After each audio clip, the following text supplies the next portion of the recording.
And welcome back to the Movie Pope podcast. And today we've got another great guest on the show. We've got Rodney Stringfellow here, and he's going to talk to us about working for Nickelodeon and Nick Jr., as well as how he got into teaching, which is a first because, Rodney, you're the first. Can I call you a professor or? Oh, you can call me Rodney, but you can call me Professor. You can call me Hal. You can call you can Gotcha. call me whatever you want. Well, I was going to say, because you're the first professor we've actually, professor we've actually got on the podcast. Oh well, I'm honored to take that to be the person to break that ceiling. Yeah, exactly. We got a beekeeper on last time, and then we had a Oh, fashion model before. So we're okay, just like paving new grounds here.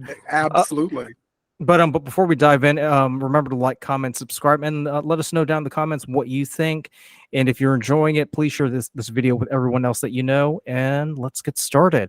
Rodney, how's your day been so far? It's been kind of gloomy, hasn't it? It is gloomy, but it was good. I just came back from a breakfast, and I'm on campus at UNC Charlotte, so nothing to complain about. It's been good.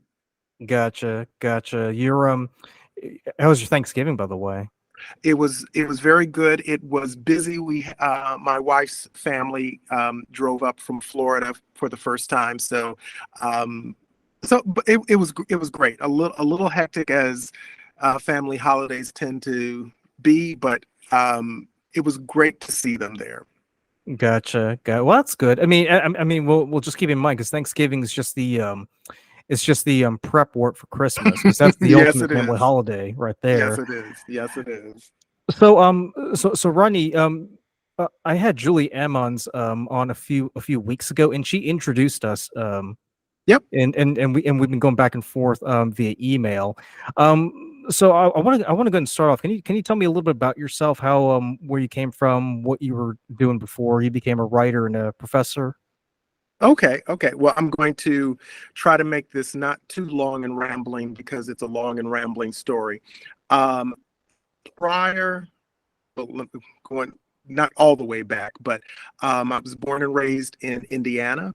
I went to graduate school for graphic design in Brooklyn, New York. Um, and I was positive that graphic design was what I wanted to do. When I was there, there was an organization which is unfortunately now defunct. It was called the Black Filmmaker Foundation. I became involved with that. The guys who ran the organization were Reggie and Warrington Hudlin.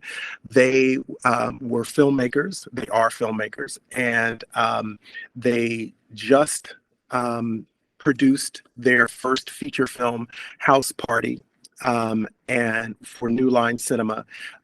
It blew up, and they got a development deal, and they asked if I would be their development assistant. And so at that point, I said goodbye to graphic design and became development assistant and spent the next decade working in administrative positions in film and television for different companies.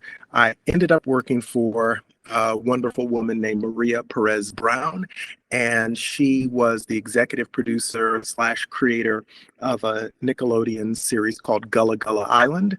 Oh, I And remember that. I remember yeah, that. yeah. And so I took a job with her, which was only supposed to last, I believe, a month. And but Nickelodeon ordered more episodes, so it ended up being extended for over a year. I got to be an associate producer on the series, and then on Maria's next project, it was a live action Nickelodeon series called Taina. And for the second season, I got to write a script. And that's really what um, turned the corner for me. I had been writing for forever. But really, it really wasn't until um, I was hired by the Hudlin brothers that it ever occurred to me that I could actually do this. But so eventually I wrote for Taina. That got me into the Writers Guild, and more importantly, it got the attention of other people at Nickelodeon who then started to ask me to write for some other series. And from there, I worked on the Backyardigans and Wonder Pets, and then Little Einsteins. And while that's going on, there was an exec, and I'm giving props to the people who changed my life. Kay Wilson Stallings, she was an executive at Nickelodeon at the time, and she asked if I would teach a course on writing children's television for the Frederick Douglass, I think, Creative Arts Center in New York. I did that for a couple of years, and then because of that, there was an opportunity to teach a summer course for high school students at Sarah Lawrence College in Bronxville, New York. So then I did that for a couple of years, and then went ahead. The screenwriting program was going to take sabbatical. He's an awesome guy named Frederick Stripe. He went on sabbatical, and he gave me his course. And so I taught screenwriting at Sarah Lawrence. And then when he came back, he asked if I would want to teach on my own. And so I took over, and I taught a couple of classes. And then eventually, my wife and I decided we wanted to buy a house, but we didn't want to be in Brooklyn, even though I'd been there for forever, like 26 years at that point. And she mentioned North Carolina. And I said, yeah, I've never stepped foot in the state. I knew nothing about North Carolina, but I knew a couple of people from North Carolina who were wonderful. So I said, yeah, it's a great place because these people came from there. And so I wrote to a couple of schools to see if they would be interested in having me teach screenwriting. And UNC Charlotte said, sure. And that's how I ended up in North Carolina. So how did you end up meeting Julie? I met Julie. I have nothing but praise for Julie and the Carolina film community, because when I moved here, I didn't know anyone. I knew no one in the state. Well, that's not literally true. I said literally, but it's not literally. It turned out I did know some people, but I didn't think I did. But when I got here, I was looking for film people. And so I picked up the now dead paper Creative Loafing, rest in peace. And there was an article about, back then it was called the Charlotte Film Community. And I said, oh, there's a film meeting. And so I went, and they were awesome. I loved it. I didn't know anyone there, but it was so welcoming and warm, and I met all of these people who, became my friends and associates, and have created projects with them. So I am eternally grateful for the Carolina film community that Julie and the other organizers put it together, because it was absolutely needed. It made all the difference in my life coming to a city that I didn't know anything about. Wow, there's just so much to unpack there. Yes, and I'm probably a little over caffeinated. So no, you're fine. You're fine. So I actually did want to start off. Actually did want to circle back to what you said earlier, because you said you started off as a development assistant, right? Yes. So can you go into a little bit more detail about what that is and what they do? Because this is the first time that a guest has actually mentioned they worked as a development assistant. Because most people have either worked as like DPs or PAs or casting, but I've never heard that role before. Okay, right. Development is, and there's a whole bunch of different roles that exist within the world of development, but the company that I worked for had a development deal with Sony TriStar. That was this is the Hudlin brothers back in the day, but I've worked as a development assistant for some companies after that. But in a nutshell, what that means is there is a company that wants you to develop properties for them.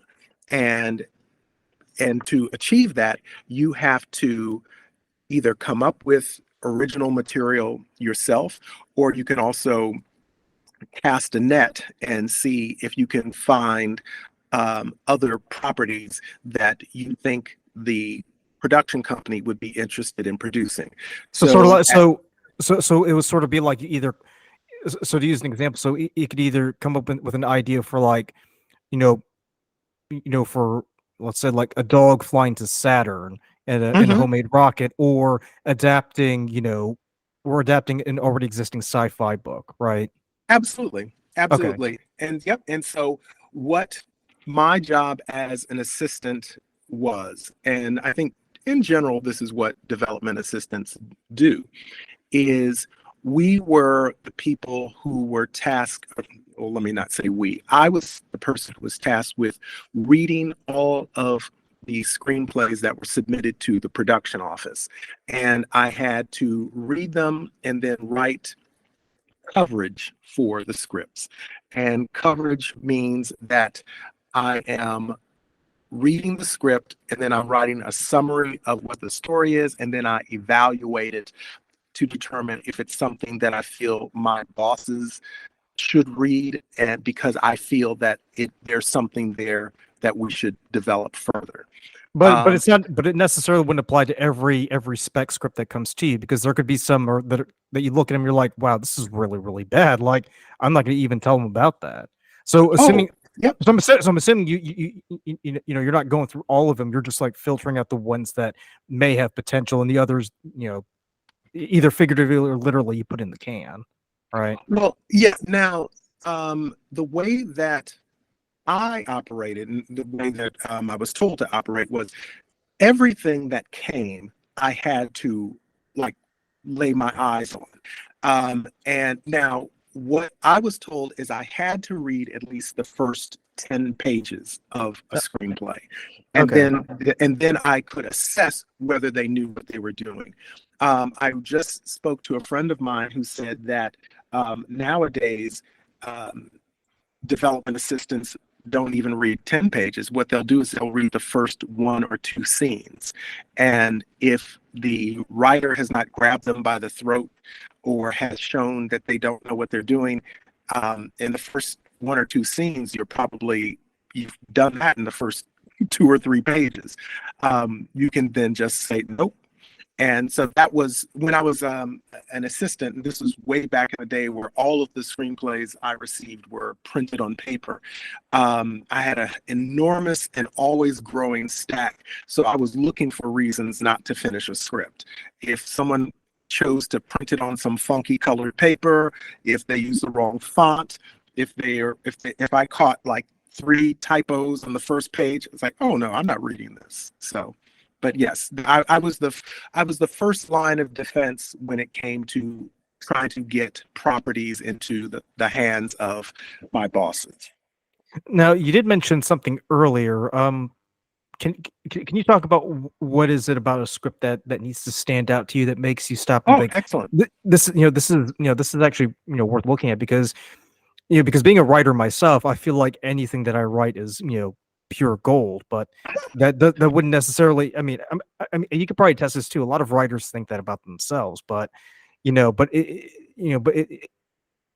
really know until someone else has taken a look at it and has given you an honest assessment. So can you kind of go into detail about Sure. what you're looking for, and what, I guess, what would be your criteria as to what constitutes as a, attention grabber? Okay. Great question.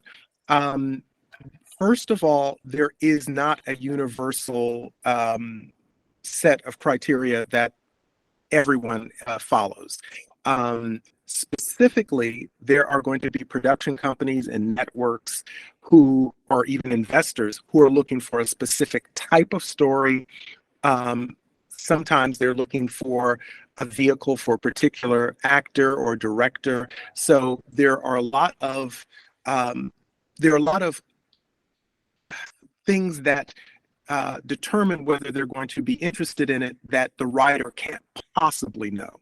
So, so setting all of that aside, all of those particulars, those invisibles that people submitting work can't know, what I always looked for in evaluating work is the writer has to show me they know structure. And actually, even before that, it has to be clear they know the tools, that they are writing a screenplay and they know what they're doing. They know the formatting and all of that. They've actually spell checked, and those are like really eye rolling, easy things to do. But you may be surprised at how many people don't take their craft serious enough to do that easy stuff. So, first of all, it has to be solid. Next, the structure has to be clear. If I'm reading the script and I don't know where it's going, or like what's happening, that's not a good thing. And particularly in terms of grabbing attention, the writer has to recognize that this screenplay, although they have poured their soul and blood into it, this is not the reason that I, as a development person, the reason that I'm reading your screenplay is not because I want to give you a platform for you to um, open up your soul. The reason I'm reading your screenplay is I think that this may be a product that we can develop and make money from. And storytellers have to recognize that part of your job is to show in the first few pages that you know how to grab someone's attention. And I think that this is not something that's particular to screenwriting. It's particular to storytelling. If we're around a campfire and you start to tell a story, your job is to grab me by the throat. Um, no one's going to sit there and listen to you around the campfire if there's like a 10-minute preamble where you're giving background on the characters and like, oh no, just hold on, it's going to go somewhere. It's like, no, get to the story. And so part of what I'm looking for is that someone is savvy enough to realize they're telling me a story, which means there is an engaging opening.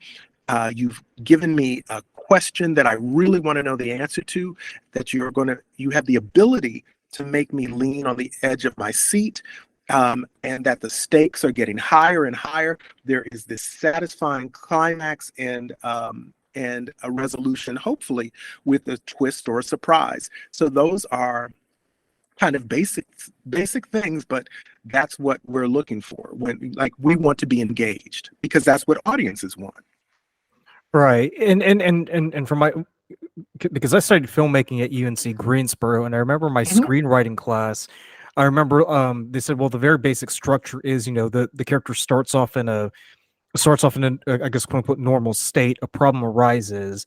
They try to search for the solution. They resolve it, and they go back to the state that they were in before. I think it's what's called a hero's journey or something Yep, like that. yep. Is that is that the structure that you or what other writers typically work with, or is there like a different structure that you go with? There are the hero's journey is a classic journey and it absolutely works. There are a number of other variations on the hero's journey. They What I learned growing up was Sid Field's screenplay paradigm. There is, of course, there's Blake Snyder's Save the Cat. There are a number of different models, and for me, the bottom line is there are lots of different models that you can follow to structure your story. What's most important is that you recognize, however you structure it, that there still has to be the beginning where we meet your protagonist, we understand what the goal is, the middle where the protagonist pursues their objective, and there's going to be twists and turns and surprises and tragedies, and then the resolution where you resolve, are they successful in their quest, and then the resolution. So I think that and Aristotle is given credit, whether he deserves it or not, but he's given credit for giving us a 3-act story structure, and that as long as as long as writers understand that is what audiences are looking for, then there's a million different ways for them to come at it. I don't think that there is a blueprint that everyone has to hit, but you must show that you are able to craft a story in that 3-act structure in some Right. way, shape, or form. Well, another thing too was that I remember talking to someone years and years ago, and they said, well, and I took it as advice. They said the best way to tell a story is to keep it simple. Like they said, I think they said, if a little kid can follow it, then anyone can follow it, and that's sure to be successful. Um, and the reason why I say that is because on this channel, my friend and I, when we review movies, the biggest thing that we harp on is the fact that you have story A, but then you have stories B through F, and they're just overloading, all these like subplots and everything, Yeah. and that kind of takes you away from it. Um, can you speak to I guess what's the acceptable like limit when it comes to subplots? Because it's very easy to get carried away with, with It, all the stuff. you know what? It is. And hopefully it doesn't sound like I'm dodging the question. I just think that okay, let me state first of all, I think what I'm going to say is very audacious.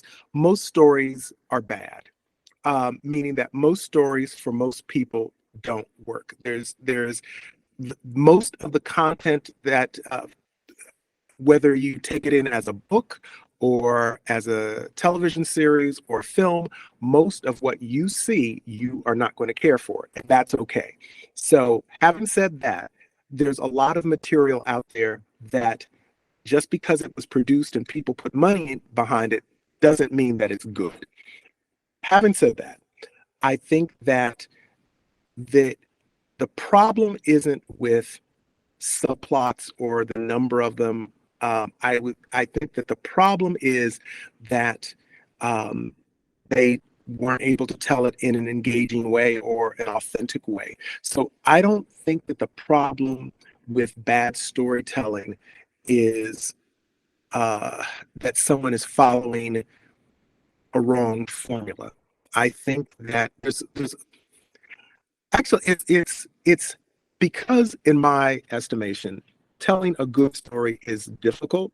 Because no, let me step back.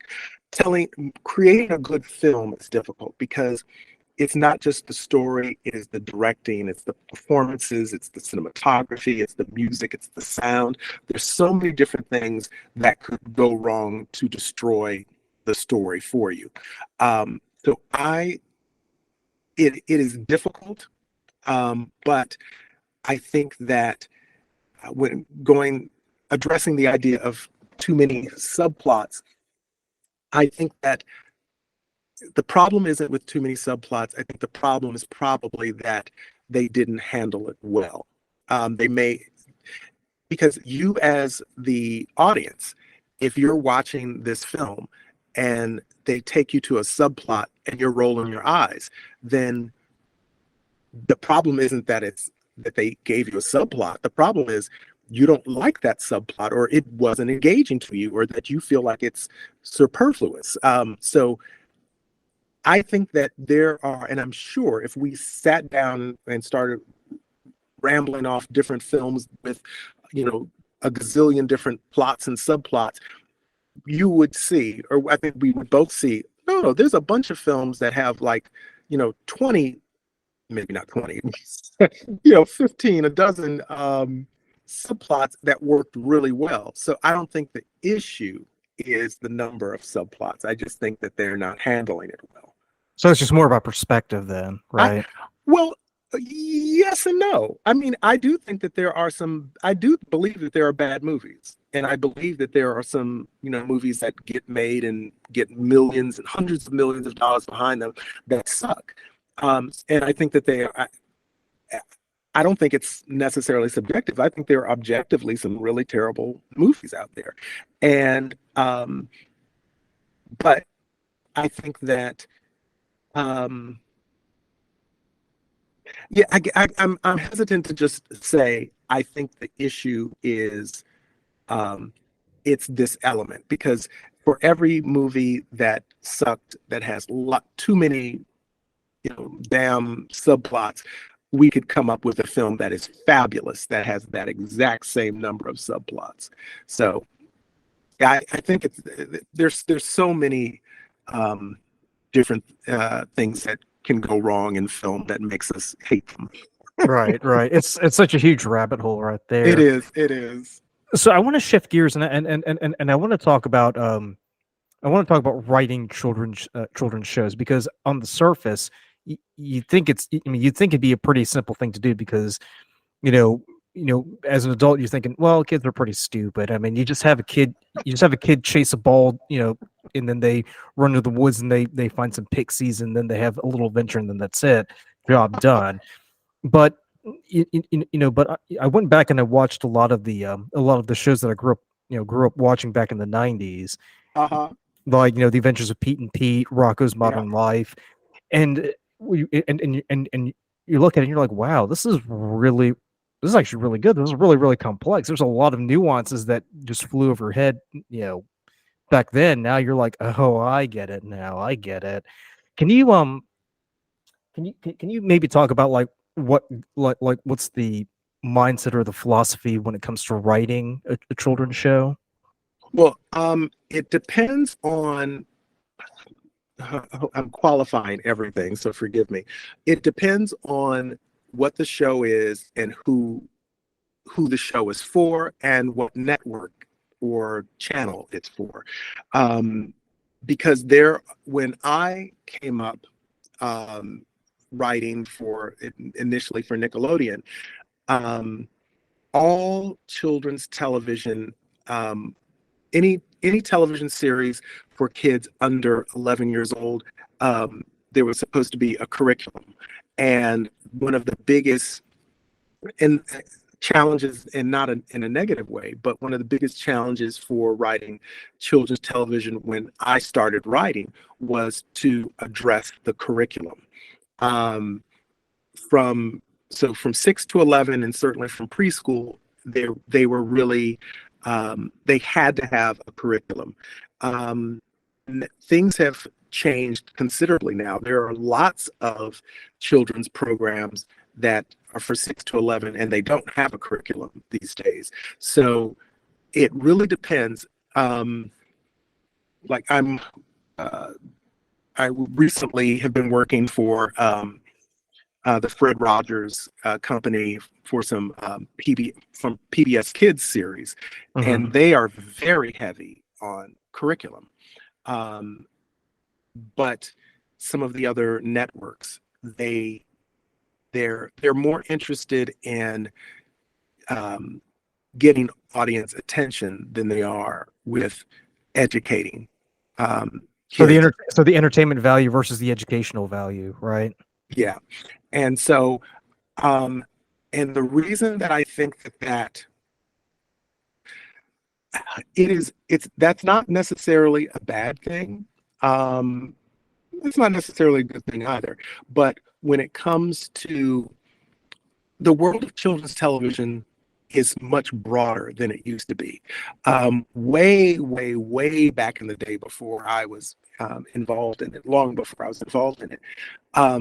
Children's television was produced because the networks felt that there was this period of time on, well, and naturally it wasn't initially even on Saturdays, but they wanted to have something for young audiences before older. They wanted to put something on television where kids would have access to it, where older audiences wouldn't have the demand on the television set in the home.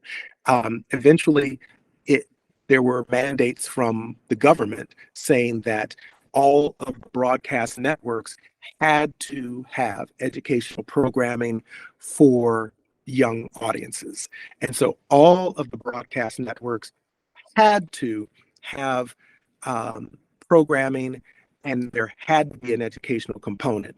When cable television came in, Nickelodeon was the first, because even though you watch it on your television, it's not broadcast, and they are not held to the same standards as broadcast were. So all of a sudden, children's programming did not have to be educational. And that's one of the wonderful reasons you mentioned Rocco's Modern Life, and Pete and Pete, and Angry Beavers, and Doug. all of yes, Doug, all of these other wonderful shows that was created in this golden age where cable television was sort of, it was never the wild west, but they were making it up as they went along. And one of the wonderful things about Nickelodeon back in the day was they had this philosophy of us versus them. Us is the kids, them are adults, and they consciously wanted to create almost subversive programming that spoke to kids, and that they were trying to be the opposite of PBS. They're trying to be the opposite of Sesame Street. They didn't want kids to feel like they were being educated. They wanted programming that felt like this is for us and this is fun. And so I think in that world, they came up with some wonderful, imaginative, fantastical properties like Real Monsters, and just Rugrats. Really, some wonderful material was created in that space. But right now we're in a world where everything goes. That there's programming for every conceivable age range there, and there are I would even hazard to say the majority of children's programming today doesn't even have a curriculum. It's designed to get eyeballs. They're trying to get people's attention. And there's a whole category of children's programming that is very product connected. And that's not a new phenomenon. That point back to even like G.I. Joe, My Little Pony, and Transformers. There were all of these television shows that were created to sell products, and we're Right. still in that age as well. So there isn't a single philosophy that I could impart about writing for children's television, because there's all these different markets and all of these different people who have different intentions. Yeah, I mean the big thing that for me is the fact that you have a lot of these shows that are solely there to just push product. I remember He-Man and Masters of the Universe way back in the Yes. day. That, I mean, my God, like every time I watched that, I was like, I want a He-Man action figure. I really Of course want you one. did. And then the same thing with the DC animated universe, where still to this day I'm still pissed off that my parents never got me the Batmobile. Oh, I'm sorry. Yes, I think I had that same anger, because yes, I wanted the Batmobile as well. No, it specifically had to be the Batmobile from Of Batman course. the Animated Series. Like, they're like, what about the one from Batman and Robin or Batman Forever? I'm like, no, you idiot! It has to be from Batman the Animated Series. Yeah, and you know what? And I'm so torn about the commercialization of children's television. There's a real big part of me that's disgusted with it, but there's another part of me that understands that the products are part of the journey. That just as like you and I really wanted to have a Batmobile, that being able to lay our hands on the toy is a part of interacting with the series. It's one of the reasons why I think the Star Wars universe, with all of their toys, or Pokemon with all of the toys in the games, it's an extension of the series. Um, and when actually, when it comes to Pokemon, the series is an extension of the product. But yeah, it, I don't. That's a difficult area because I would love to be able to say that all children's television should just be pure and there's no toys involved and we're not trying to sell anything. It's just fun. But kids love toys and we love games. And um, yeah, that part's hard because yeah, it's there has been a bastardization of it. Um, but I don't know how to work around that. Well, I'll say this as an apologia in defense of commercialism. What I would argue is that is that it works to a degree because when kids are interacting with with the action figures, yes, they're interacting with the series, but what they're also doing is that they're exercising their imagination Yes, because absolutely. it's like, well, we saw this happen on the series, but what if this happened? Yeah.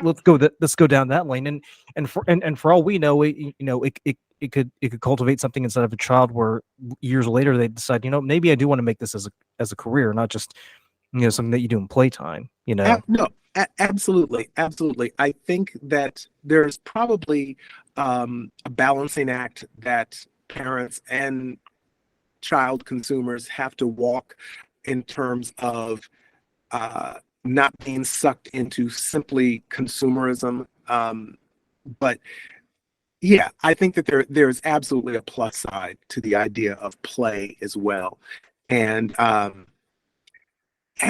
there's also a plus side to unstructured play.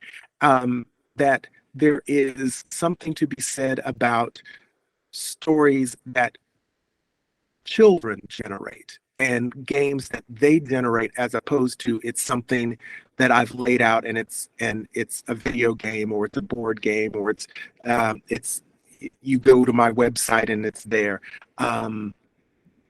I don't know how to preserve all of those things at the same time.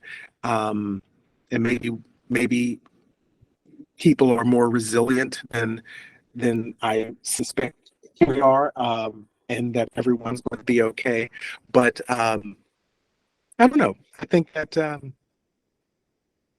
yeah, it's yeah, it can be a sticky idea of how much product we're you know exposing our kids to, and product as opposed to story. Right, right. Yeah, like you said, it's a fine balancing act. So Yeah, it's just yeah, up to each discretion.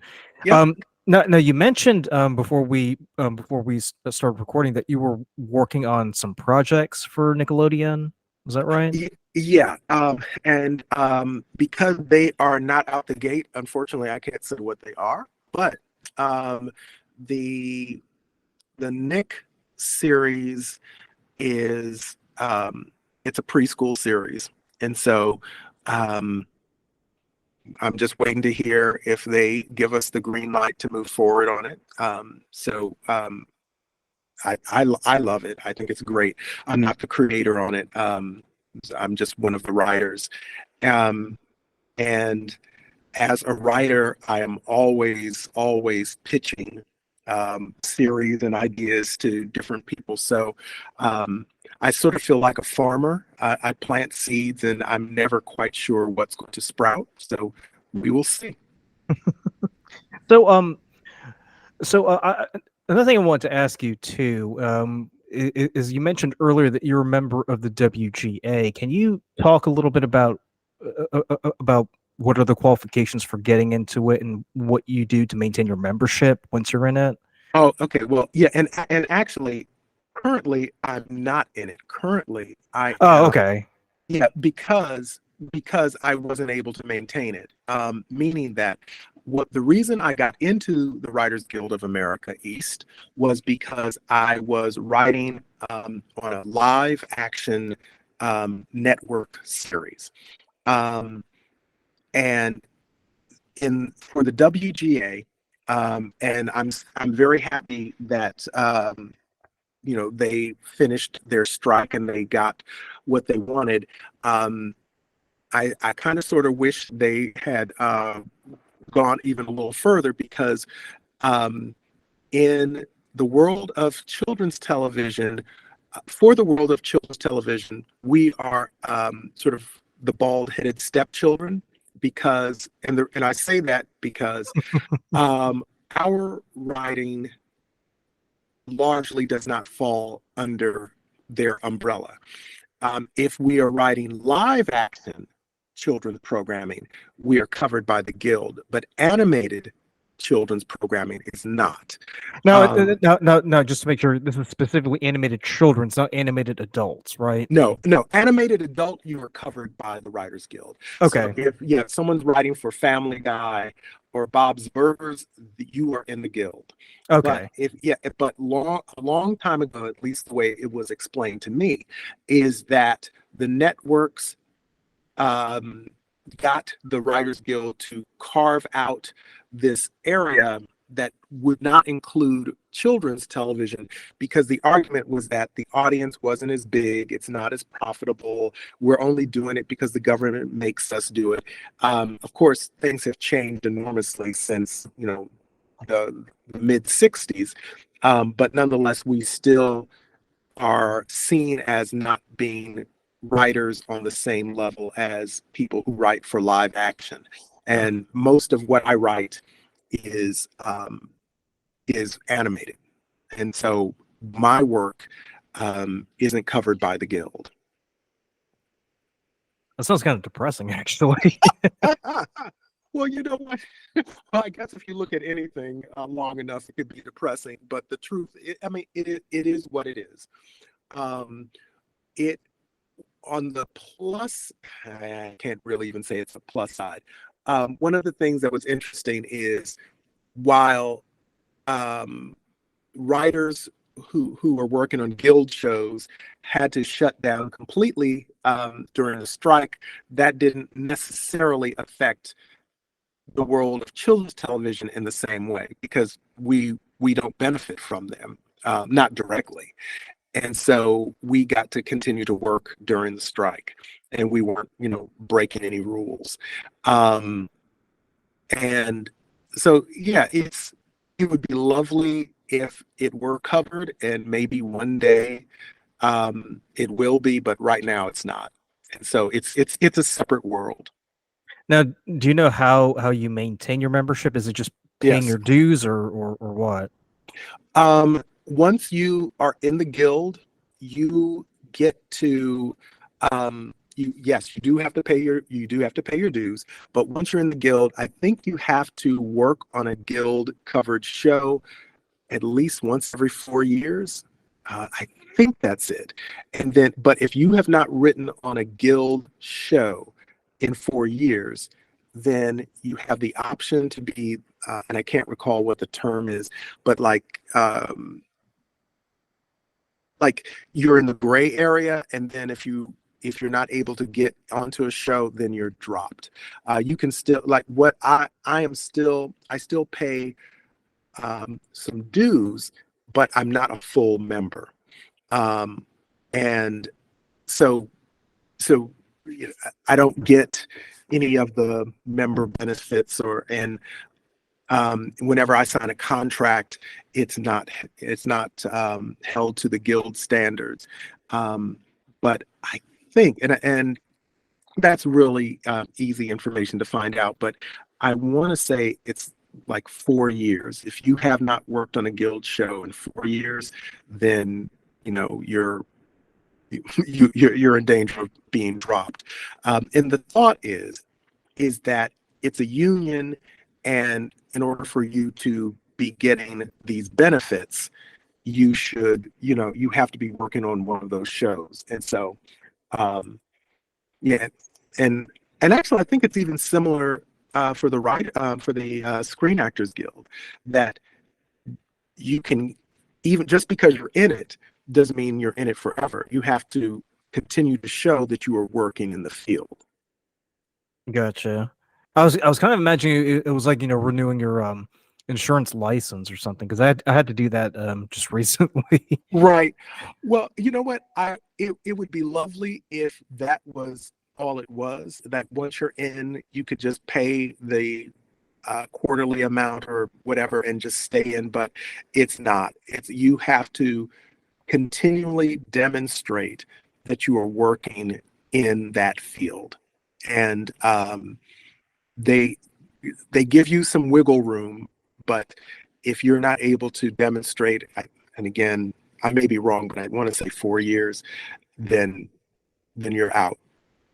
Gotcha, gotcha. Well, Ronnie, I mean, you're just a huge, fount of knowledge, and I definitely want to bring you back for future episodes.